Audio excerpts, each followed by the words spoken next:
Boa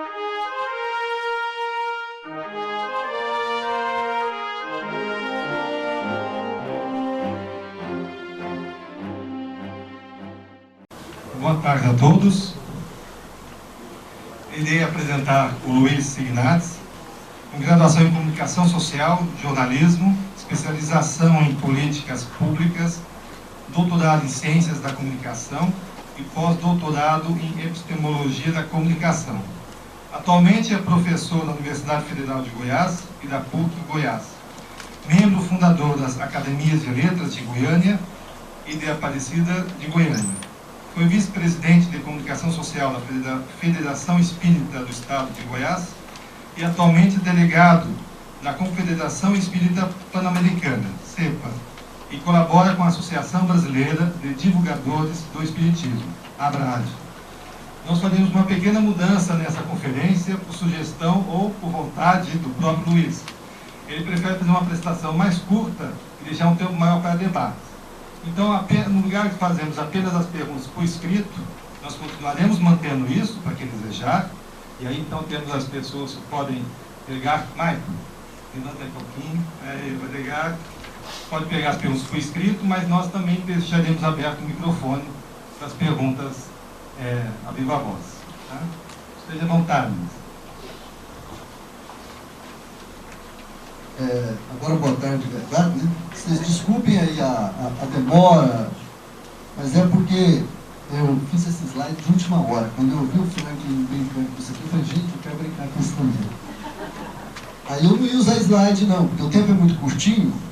Eu estava explicando para o pessoal que esse trabalho é um trabalho que eu faço de estudo sociológico do Espiritismo e que hoje ele é um seminário de 16 horas de duração, e que entra desde uma discussão de epistemologia do Espiritismo, uma discussão de como estruturar conhecimento espírita, de como pensar o conhecimento espírita estruturado, a partir de uma visão do mundo espiritual e da relação com o mundo espiritual com a relação social.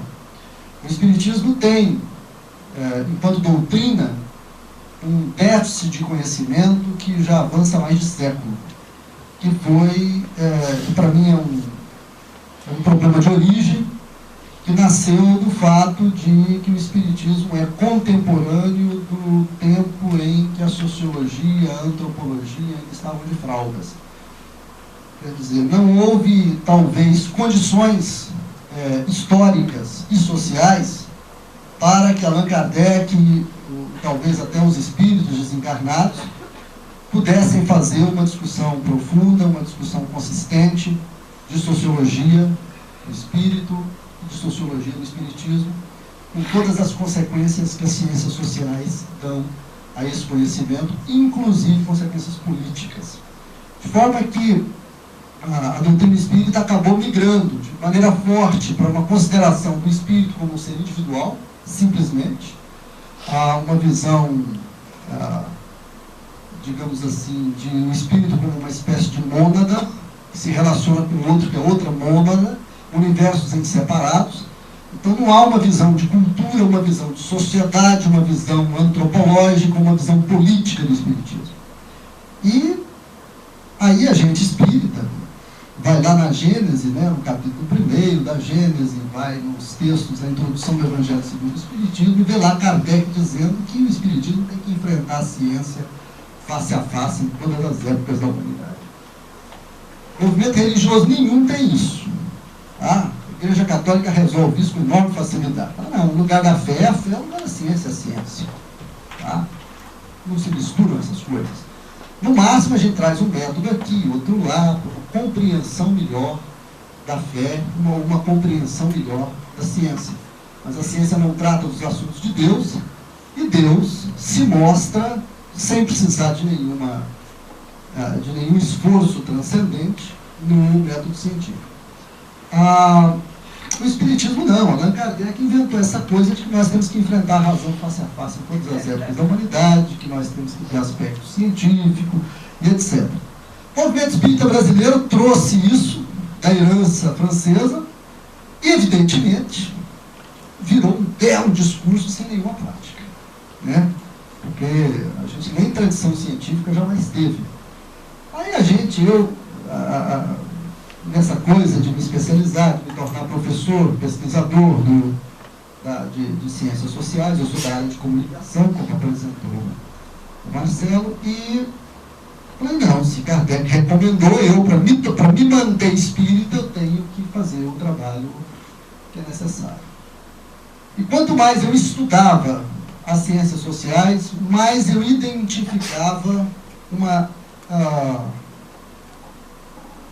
um abismo em termos de conhecimento científico entre aquilo que a gente comentava no Espiritismo, aquilo que a gente dizia no Espiritismo e aquilo que eu aprendia no campo da ciência e da própria filosofia social. Tá? Os poucos autores que a gente tem, ou que eu li a respeito do assunto, deixam enormemente a desejar. Enormemente a desejar. O máximo que a maioria deles fez foi a tentativa de enxergar qual seria a filosofia social lá em Kardec. E aí fazia um elogio enorme à sociologia positivista, pré-kantiana, às vezes kantiana, não tinha mais sustentação nenhuma da primeira, segunda década do século XX para cá. Né? E a gente admitindo isso, às vezes, como verdade. Aí a gente começou a criar problema no movimento espírita. Né? Eu estava situado, na época, na diretoria de uma federação espírita, gerei um problema seríssimo, porque a gente começou a questionar coisas que são triviais no meio científico, coisas que dizem respeito ao estudo das relações sociais, que dizem respeito às questões de linguagem. O Espiritismo, por ser uma doutrina, por ser uma filosofia, ele é feito de linguagem, por ser até uma religião, ele trabalha com simbolismos. E começamos a fazer uma série de discussões e, a partir daí, fazer uma série de proposições diferenciadas que, aqui eu confesso de todo o coração com vocês, me levaram a ter problemas seríssimos com o movimento espírita no meu estado, em Goiás. De sorte que hoje a federação me chama para fazer palestra nenhuma. Me acha uma pessoa muito estranha, que tem pensamentos próprios, que é perigosa naquilo que fala. Isso já foi há tempos. De tempos para cá a gente já vem se relacionando melhor, conversando de novo, mas ainda tomando todos esses cuidados para que a gente não deturpe o espiritismo e que a gente mantenha a pureza doutrinária de pé. Muito bem. Espiritismo e sociedade é a contribuição reflexiva que a gente traz para vocês. Eu, de fato, prefiro fazer uma coisa mais curta, embora essa introdução tenha sido mais longa do que eu planejado. E peço a vocês que vejam isso de maneira crítica, tá? Que a gente efetue de fato, estabeleça de fato um diálogo entre nós. Tá? Vamos lá. Assim esse negócio. Espiritismo e sociedade. Tá? É entender o espiritismo a partir dos parâmetros da intersubjetividade. Tá? É uma opção de natureza filosófica. Os psicólogos, e nós, os espíritas, tem psicólogos à vontade, desenvolve a gente tem um carinho especial, uma relação muito especial com a psicologia, quase nenhuma com a sociologia, nenhuma com a política, mas muito com a psicologia, com a medicina, faz muito sucesso no meio espírita, profissionais e teóricos dessas linhas, mais das áreas biológicas e das áreas psicológicas, que fazem a opção por um espiritismo vinculado aos estudos de subjetividade. Tá? Os estudos de objetividade são os estudos mais das chamadas ciências duras, as físicas, a própria biologia em alguns aspectos, a química, a física. São raríssimos os estudos espíritas nesse sentido. Seria o caso dos estudos do que é o ectoplasma, as questões de mediunidade, de efeitos físicos e assim por diante. Os estudos sociais, a relação do espiritismo com os estudos sociais são estudos de intersubjetividade. A gente se posiciona no sentido de estudar o espírito em relação com o outro, em relação com o mundo e em relação com o outro. Relação essa que é uma relação que pode ser uma relação de conhecimento, uma relação gnoseológica, ou pode ser uma relação ética, uma relação em que nós buscamos nos entender e nos respeitar uns aos outros, ou nós buscamos fazer guerra uns com os outros. São os estudos de intersubjetividade, aquilo que conforma o perfil do estudo social do Espiritismo. Primeira questão, e aí eu vou jogar as coisas muito rapidamente, são só 3 slides com conteúdo, vou jogar muito rapidamente, porque eu quero dialogar com vocês e a gente vai entrar nos detalhes a partir das provocações que vocês fizeram. Mundo espiritual como sociedade. Tá? Qual a consequência que tem nós enxergarmos o mundo social como sociedade? A princípio nenhuma, é do mesmo jeito, mas não é. Se o mundo social é uma sociedade, se o mundo espiritual é uma sociedade, ele tem uma história própria, tem uma cultura própria, e essa cultura tem as possibilidades e os limites que são próprios de uma cultura específica qualquer. E na relação conosco, a relação deles vai ser condicionada pela cultura deles, pela cultura em que eles vivenciam, assim como a nossa relação com eles também vai ser possibilitada e, ao mesmo tempo, limitada pelas condições e capacidades culturais que nós temos. Certo? É uma relação intercultural, a relação do mundo espiritual com os diversos agrupamentos e sociedades encarnadas. São mundos diferentes, são sociedades diferenciadas. Tá? Eu não parto do princípio, não é possível, sob esse ponto de vista, partir do princípio que o mundo espiritual, mesmo estando imerso aqui entre nós, ele possui uma cultura que seja igual à nossa. Evidentemente, deve haver similaridades, mas não é uma cultura exatamente igual à nossa. Por uma razão muito simples de natureza material. De acordo com as descrições dos espíritos, sendo isso verdade, o mundo espiritual é um mundo em que o pensamento se manifesta fisicamente. Os pensamentos e os sentimentos, quando eles se manifestam fisicamente, eles causam alterações extraordinárias nas relações sociais. A gente tem visto aí o impacto da internet nas nossas relações sociais, nas relações especialmente dos nossos filhos, com os colegas, com o mundo inteiro. Pois a internet não é nada perto de um mundo em que o pensamento se manifeste. Em que eu olho para você e vejo o que você está pensando. Imagina, passa uma moça bonita aqui e eu não posso pensar nada porque todo mundo vai ficar sabendo. Olha que droga de mundo é esse, né? Um mundo em que a hipocrisia social, que mantém a rede de relações mais ou menos estabilizada, nem sempre vai poder ser possível. Quer dizer, então isso já dá uma conformação de natureza cultural e de relação social para os desencarnados que nós, aqui, enquanto estivermos encarnados, não temos. Mas o mundo espiritual tem que ser visto como sociedade, como cultura. E aqui há uma ruptura primeira, tá? Uma ruptura primeira que foi um passo desses desgastes que a gente sofreu. Se o mundo espiritual é a sociedade, eu rompo com a ideia de mundo superior e mundo inferior. Que era uma ideia bastante aceita no positivismo do século XIX, em que haviam sociedades superiores, a Europa naturalmente, e sociedades inferiores e primitivas. Se situavam na África, no Oriente. A China lá, com seus 10 mil anos de tradição, era uma sociedade inferior perto da europeia. Tanto é que nas ciências sociais, a Europa criou 2 tipos de ciência. Criou a sociologia, que é o estudo social do padrão europeu, e a antropologia, que é o estudo do outro, que é o estudo do diferente, que é o estudo do estranho. E as pessoas iam viajar, os antropólogos iam viajar para ver como é que aquelas comunidades se davam e tal. Isso era a antropologia. Existe até hoje a antropologia estuda a nossa própria sociedade, tem uma visão bastante interessante, conflita violentamente com a sociologia, mas é outra história que foi construída depois disso. Mas inicialmente era isso. Era a sociedade superior e a sociedade inferior. Mas Allan Kardec não tinha essa visão. Claro que tinha, gente. Ele estava imerso na história dele. Se vocês lerem aquele primoroso texto que tem no Obras Póstumas, Teoria da Beleza, vocês lembram desse texto? Discutidíssimo hoje em dia na internet, no movimento espírita. em que Allan Kardec nega o primado da beleza para quem não é branco. Diz que o negro pode ser belo para o negro, como um gato é belo para um gato, ou um hotentote, um pigmeu, pode ser belo para um pigmeu, mas não tem os traços finos que revelam a pureza dos sentimentos. Mas Kardec é racista? A antropologia da época dele era racista.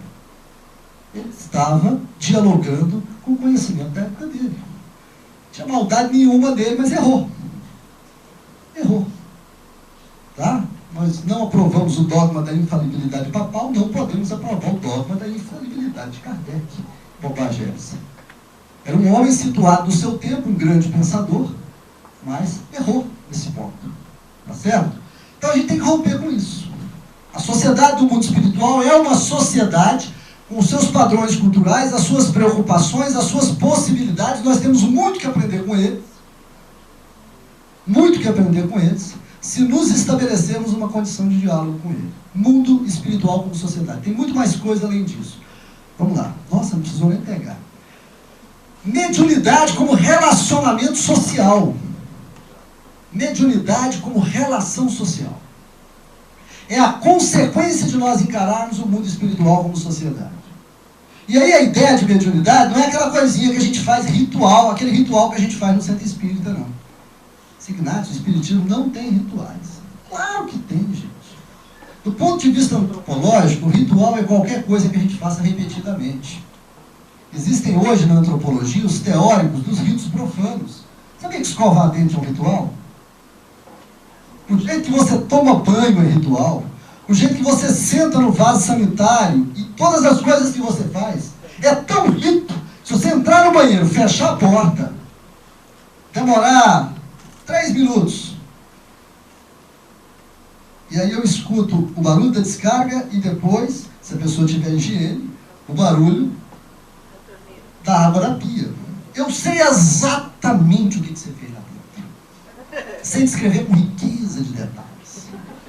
Não porque eu tenha visto, porque aquilo é feito para não ser visto, mas porque é um rito social. Você faz, eu faço, todos nós. Foi assim que a gente aprendeu desde a infância a fazer. É um rito social. Alguém que não pertence ou que não pertencesse à nossa sociedade entraria no banheiro e enxergaria aquelas coisas e não sabia para que aquilo serve. Não é verdade? Porque são ritualizações. Ritualizações são coisas que a gente usa para simplificar a nossa vida. Então, existem ritos. Mas quando eu falo de mediunidade como relação social, eu não estou restringindo a relação mediúnica à relação que nós ritualizamos no centro espírita. Tem que sentar em volta da mesa, tem que fazer prece antes, tem que fazer prece depois. Tem um jeito que o espírito tem que chegar. Se ele não chegar daquele jeito, não serve. Ele tem que dizer as coisas que a gente já sabe. Se ele disser alguma coisa diferente, não serve. Ele é obsessor, ele é enganador, ele é alguma coisa que a gente já tem um livro para confrontar. Se não tiver do jeito do livro, ou seja, se ele não repetir o que a gente já sabe, não serve. Ou seja, é tão rico que virou celebração. E não tem mais novidade. Allan Kardec chamava a mediunidade psicofônica e a psicográfica de mediunidade de efeitos intelectuais. Uma das críticas que a gente tem feito, e que também gerou uma série de problemas para a gente, foi assim, para a mediunidade de efeitos intelectuais perder os efeitos intelectuais. Hoje nós temos efeitos celebrativos. É um encontro com o mundo espiritual.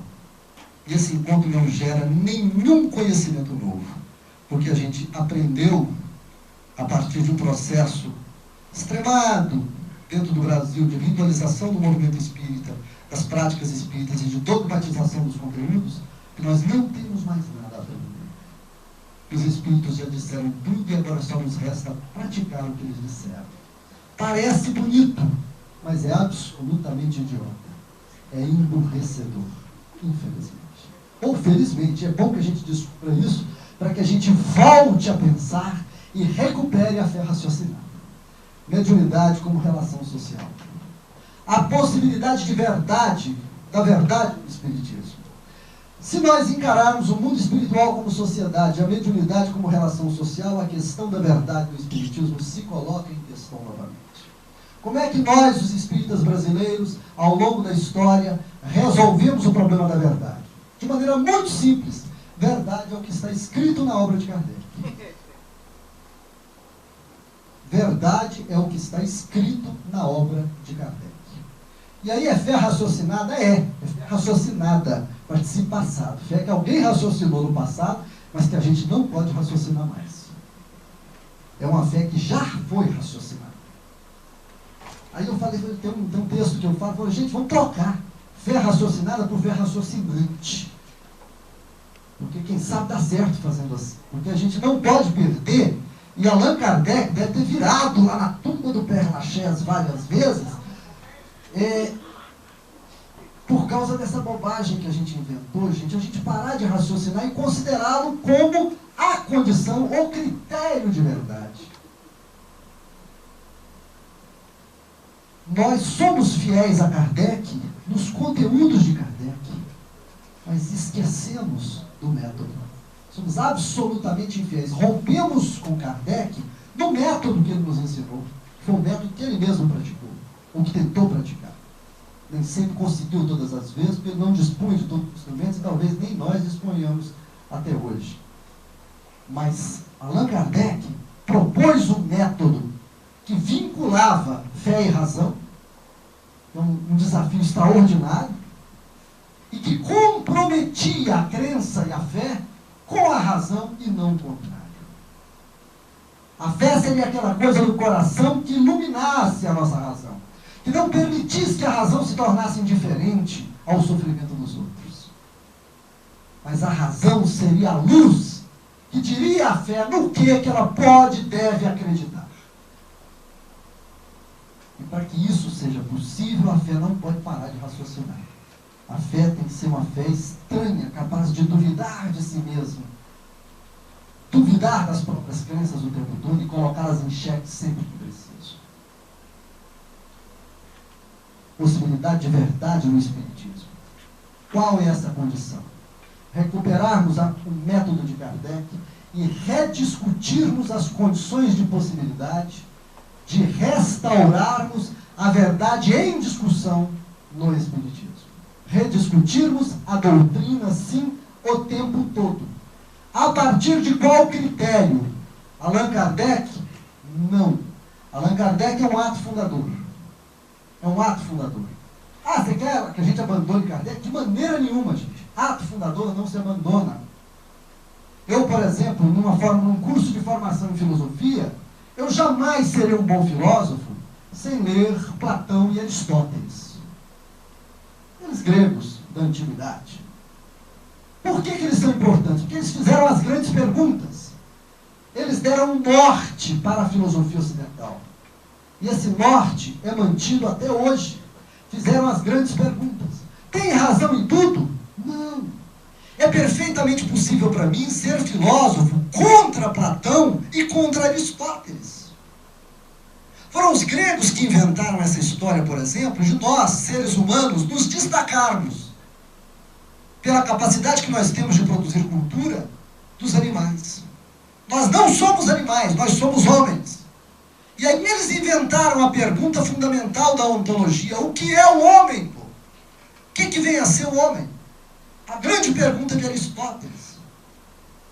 Ele responde da seguinte maneira: o homem é um bípede impuro. Pô, Aristóteles, eu sou uma galinha, não é verdade? Para com isso. A resposta é absolutamente medíocre. Mas que pergunta! E os caminhos que ele percorre na tentativa dessa resposta, fantásticos. Fantásticos. Então, Allan Kardec é ato fundador. Ele fez as grandes perguntas, que não se restringem às 1018 do Livro dos Espíritos. Ele fez a grande pergunta: o que é o espírito? O que é o homem depois que morre? O que é a morte? As respostas que Kardec colheu são absolutas e verdadeiras? Não obrigatoriamente. Não obrigatoriamente. A classificação que ele faz na questão número 100 do Livro dos Espíritos, a classificação das ordens e classes dos espíritos, se você for estudar aquilo sob a luz de qualquer psicologia, psicologia não existia na época de Kardec. A psicologia é um fenômeno depois de Freud, década de 20 do século 20 para cima.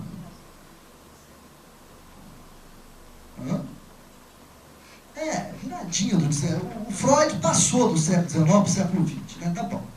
Mas não foi contemporâneo de Kardec, não é o Freud, pô. Aquelas classificações, e olha, coloca a tua mãe naquilo. Eu fico pensando, eu falo, minha mãe é que tipo de espírito? É batedor? É leviano? É pseudo-sábio? Essa classificação é uma classificação que não tem valor para entender o outro, para entender o ser humano.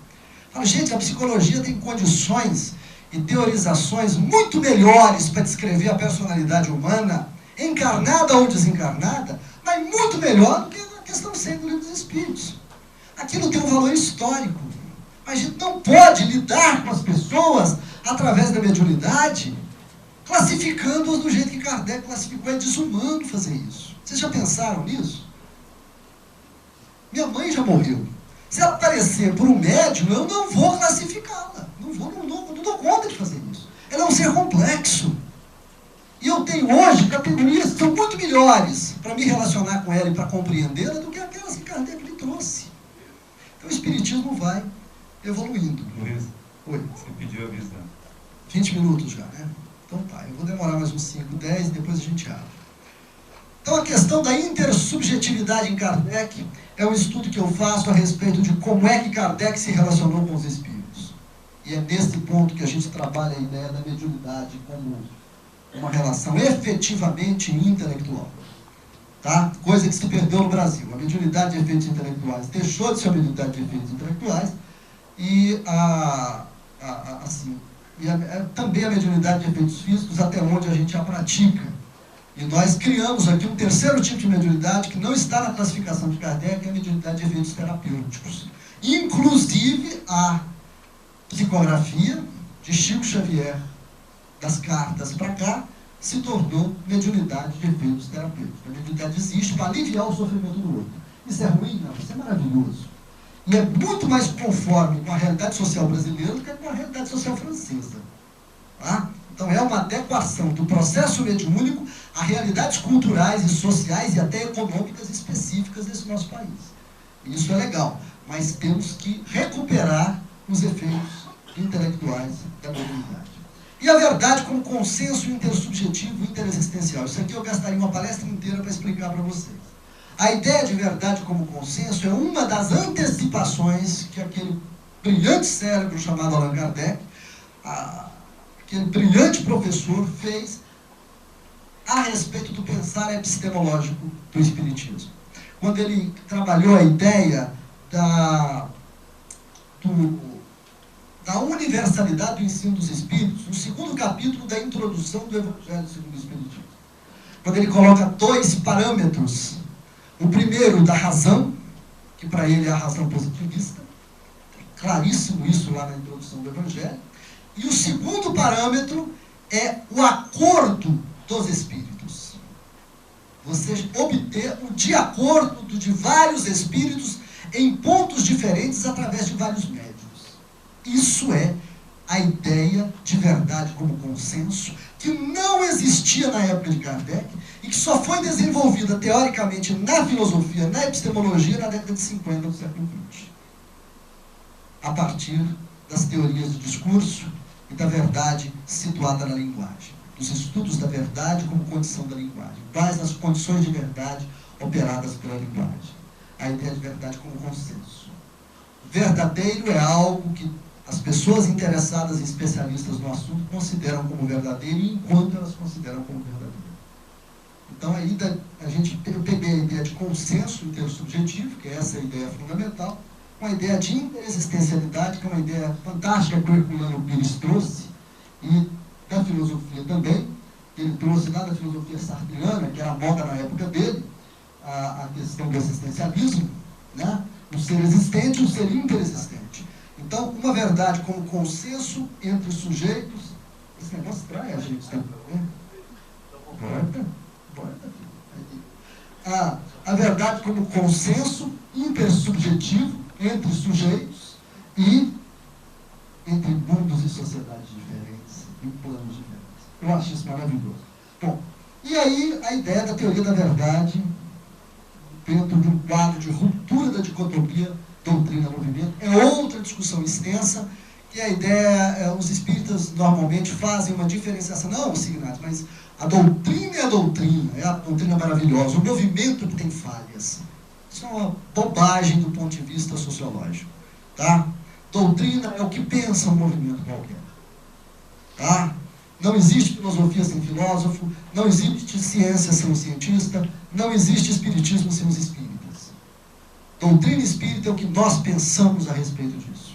Tá? E dentro da filosofia, e dentro da ideia de linguagem, de todas as teorias de linguagem, hoje não se trabalha com a ideia, por exemplo, de que o autor é quem diz alguma coisa. O autor, eu, quando eu falo essas coisas, ou quando eu escrevo alguma coisa, eu digo, eu penso, eu tenho algumas ideias, encarno e reencarno aquelas ideias nas palavras, e vocês, qualquer um que ler aquelas ideias, vocês vão produzir, vão ler aquelas palavras e produzir ideias que lhes são próprias, e que só são similares àquilo que eu pensei. Então, todas as vezes que alguém lê um livro, ou que lê um texto, ele está lendo de novo o texto. Ele está produzindo novas ideias a partir do contexto em que ele vive e da experiência que ele tem. Se para escrever eu pego do meu mundo a minha experiência e o meu conhecimento, para ler, ninguém vai usar o meu mundo, a minha experiência e o meu conhecimento. Cada um que lê vai usar o mundo que lhe é próprio, o conhecimento que lhe é próprio, e a experiência que lhe é própria. Então, cada um de nós tem o seu espiritismo particular, feito a partir da interpretação daquilo que leu, e daquilo que escutou, e daquilo que experimentou no espiritismo. O que faz o espiritismo é essa produção de conhecimento. Ler e aprender não é uma coisa de receber conteúdo, é aplicar significado, é apropriar de sentido, é tornar sentidos próprios. É aplicar significado às coisas que nós lemos. E concordar e discordar com elas. Então, muito rapidamente. Então, temos diversas superações a ser feitas a partir dessa ordem de ideias. A primeira superação é o que nós não fizemos até hoje no movimento espírita, pelo menos até onde eu tenho acompanhado. O movimento espírita não faz esse debate. Nós não tematizamos isso no centro espírita, nós não tematizamos isso nos cursos, não tematizamos isso nas palestras, e algumas vezes aparecem alguns eventos como esse que conseguem tematizar e tematizar de verdade. Chamar os especialistas para conversar e vamos discutir ciência mesmo e fazer o enfrentamento que é necessário. Romper com os dogmatismos, tá? Superar a ideia de que nós precisamos conservar os dogmas espíritas.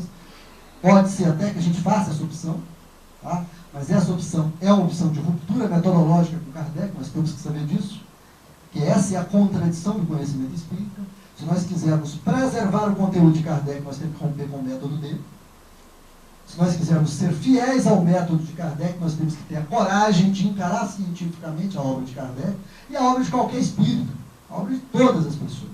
Qual que é o referencial? Aquele que Kardec nos recomendou. A ciência. Está lá no primeiro capítulo da Gênese, quando o espiritismo jamais será superado, dizia Kardec. Olha que ilusão, né? O espiritismo jamais será superado, porque se a ciência comprovar alguma coisa que esteja diferente do que diz o espiritismo abandonará o seu conceito e abraçará o conceito da ciência. Me contem o dia que nós fizemos isso. Depois de 150 anos. O dia que nós fizemos isso. Ao contrário, nós produzimos uma espécie de ciência como ideologia no espiritismo. O que significa isso? Nós produzimos a ideia de que a ciência que está evoluindo para um dia chegar naquilo que a gente já sabe. Isso é de uma arrogância absoluta e infelizmente não é verdadeiro. Quisera eu estar situado nessa posição. Quisera, sem a gente fazer pesquisa nenhuma, lendo um livro escrito no século XIX, nós já sabemos tudo e estamos quietos, esperando a ciência alcançar o nosso conhecimento e chegar onde nós já estamos. Isso não é verdadeiro, não vai acontecer nunca, e nós vamos ficar para trás. virar uma religiãozinha dogmática, como todas as outras, e às vezes nos extinguirmos na história. Restabelecer, por isso, a racionalidade como método. Razão como operação de pensamento. Razão como operação de pensamento. Tá? Fazer a crítica do processo de institucionalização do espiritismo. Para fazermos o debate sociológico e político, nós temos que rediscutir o movimento espírita. Rediscuti-lo, inclusive, politicamente. Nós temos que redemocratizar o movimento espírita, se é que o nosso projeto social é democrático.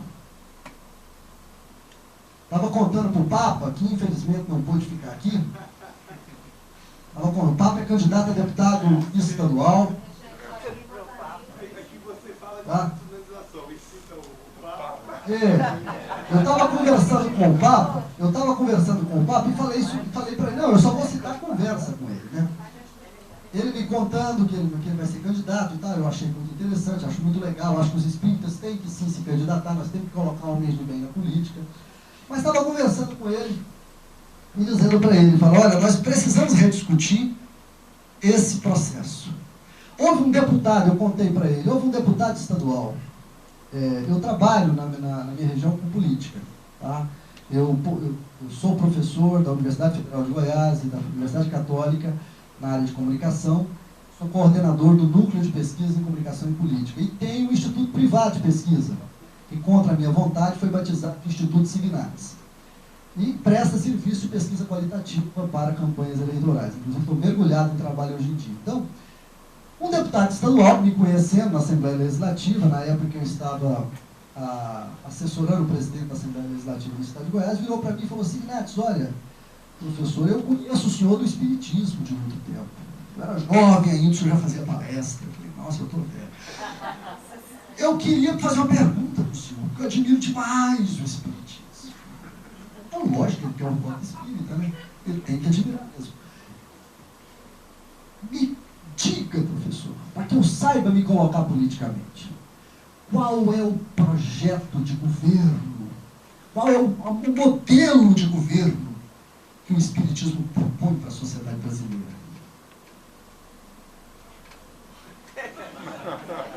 Eu fiquei com a mesma cara de paisagem que eu estou vendo em você. Morri de vergonha de não ter resposta, mas não tem proposta. Significa que os espíritos não fazem política? Fazem. O espiritismo faz um tipo de política chamado grupo de pressão do Congresso Nacional, quando dois assuntos entram em baile: aborto e pena de morte. Exatamente, vocês sabem. Nós conhecemos os nossos dogmas, porque a gente tem posição inegociável nesse ponto. Mas não vamos para o debate, a gente vai para impor a nossa posição em lei. A gente estuda o argumento do outro para vencê-lo. A nossa índole é a mesma das religiões organizadas, é converter o outro. Não é dialogar e aprender com ele, é convertê-lo para a nossa posição. A gente faz grupo de pressão. Mas se tiver um miserável de uma pseudo-autoridade dotada de poder instalada num cargo nessa republiqueta de bananas, que desviar R$1 bilhão dos fundos da criança e do adolescente para uma ONG que não existe na terra dele, para enriquecer o bolso deles e alimentar o caixa 2 da campanha política dele, o movimento espírita não faz absolutamente nada. Se brincar, até apoia se ele movimentar alguma verba para alguma instituição espírita. Porque a gente também é cliente cristão. Mas fala, mas Signares, o que o problema da corrupção do Brasil tem de espiritual?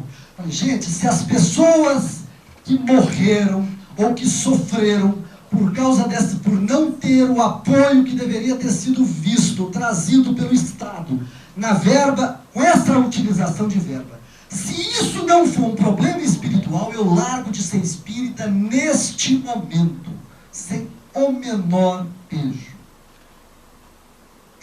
São problemas espirituais gravíssimos que o tráfico de drogas causa no nosso país. problemas espirituais gravíssimos, gravíssimos que a criminalidade do nosso país causa. São centenas de milhares de famílias que têm problemas espirituais gravíssimos por causa da vergonha que é a desigualdade de renda desse país. Mas a gente não discute economia, porque economia é coisa material. De onde que a gente tirou isso? De onde que a gente tirou isso? Não é do comodismo, é da falta de nós pensarmos o assunto a partir dos critérios que a ciência já tem para pensar esse assunto. Nós não colocamos a coisa em debate porque a gente morre de medo de ter que romper com determinados dogmas que nos instruem, fazer a crítica da instituição. Então nós temos que rediscutir o processo de institucionalização do Espiritismo, porque é ele que modela o que nós pensamos, ele que modela o que nós discutimos e o que nós consideramos como espírita ou não, como espiritual ou não. É ele que nos dá a doutrina que a gente pensa que é verdadeira e diferencia de todas as outras que a gente diz que nem espiritismo é. Ele é que faz com que a gente exclua pessoas que digam coisas que nos pareçam estranhas e insira pessoas que não digam absolutamente nada, apesar da gente chorar no final da palestra. E eu não estou condenando essas pessoas, nem condenando os ritos de celebração que toda religião e todo movimento tem. Tem hora que é a hora da gente chorar, de se abraçar, de fazer festa, de nos emocionarmos, sim, é lógico, nós somos seres afetivos. Mas não podemos sacrificar a ideia do conhecimento, o valor de verdade por causa disso, e não precisamos disso. O Espiritismo é rico o suficiente para fazer diferente. E rediscutir um modo de reconhecimento da identidade espírita. Essa preocupação que eu enfrento ela o tempo inteiro, há muitos anos, na internet especialmente, quer dizer quem é espírita e quem não é espírita. E essa é outra questão que a gente tem que refazer na história do Espiritismo, repensar nossa relação com os movimentos espiritualistas, especialmente com o movimento de Umbanda, que começou dentro do Espiritismo e era espírita até o final da década de 40, deixou de ser por conta de todo um processo de perseguição feito pelo governo Getúlio Vargas, para o qual teve a participação das federações espíritas, inclusive da FESP, aqui em São Paulo, que distribuía para a polícia as listas dos centros espíritas que eram filiados, para que a polícia soubesse quais eram os terreiros de Umbanda que eles tinham que entrar, bater e destruir. Porque eram feitiçaria era proibida por lei. Ao invés de proteger esses movimentos e essas religiões que vinham das tradições negras do Brasil, a gente as escorraçou a partir de um tipo de sociologia pseudo-espírita, que era de considerar que a cultura branca é uma cultura superior às demais culturas. Isso nós temos que rediscutir também. Nós temos uma dívida ética, uma dívida moral com os movimentos negros espiritualistas do Brasil. Mas isso só será possível se nós tivermos coisas que eu vou falar em outras palestras aqui. E aí eu estou fazendo um teaser para minhas palestras, eu não sou pouco nem nada. Comunicação, superação do conceito de divulgação, não vou comentar isso aqui hoje, porque vai ter um momento próprio disso. Alteridade, capacidade de ver o outro e conservar o outro enquanto tal, sem pretender convertê-lo. E nos relacionarmos com ele na postura de quem aprende, não somente na postura de quem ensina. Também vamos ter uma palestra sobre isso aqui. E fraternidade, como elemento construtor da identidade, que eu acho que é a identidade verdadeira do espírita. O que é ser espírita, gente? É ser fiel a Kardec?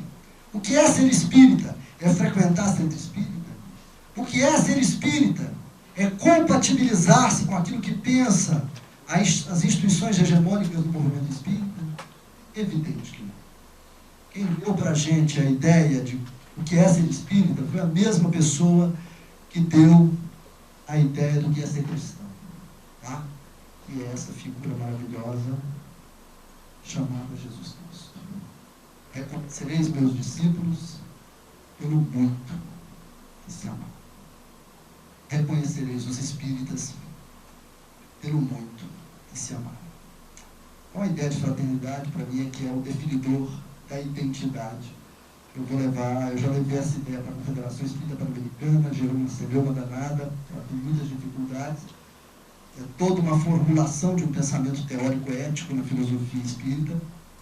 mas a gente está brigando por isso, para a ideia de um espiritismo plural, aberto, multirritualizado e profundamente crítico e fundado no pensamento de compromisso social com a melhora da sociedade, com a democracia e com a fraternidade.